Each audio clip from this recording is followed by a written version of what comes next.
X minus three equal to কত হবে। তাহলে কি করবো, ফার্স্ট কাজ হবে এক্স স্কোয়ার লিখবো, এবার দেবে ওয়ানের পাওয়ার কিছু দেওয়া নেই, তো ওয়ানের পাওয়ার আমরা স্কোয়ার করে দিলাম, মানে টু করে দিলাম, মানে যাই করি তাহলে ওটা ওয়ানই হবে। নিচে কি আছে x minus one by minus x square, নয়কে কি লিখতে পারি, তিনের স্কোয়ার করতে পারি, 9 হয়ে যাবে। এবার দেখবে উপরে কি হলো, কি সূত্র হচ্ছে এ স্কোয়ার মাইনাস ওয়ান মানে স্কোয়ার মানে এ বি সূত্র হয়ে যাচ্ছে। এবার যোগ একবার বিয়োগ করে দেবো, তাহলে একবার প্লাস আর একবার minus by x minus one minus এটাও যোগ, একবার যোগ করবো একবার বিয়োগ করবো।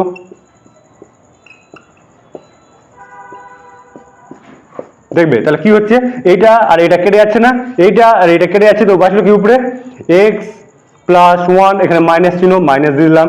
এবার দেখবে কি বাঁচছে এক্স প্লাস মাইনাস কি হবে মাইনাস তিন, তো প্লাস আর মাইনাস কেটে যাবে, বাঁচবে কি মাইনাস তিন থেকে ওয়ান বাদ দিলে কি হবে মাইনাস টু হয়ে যাবে আমাদের অ্যান্সার।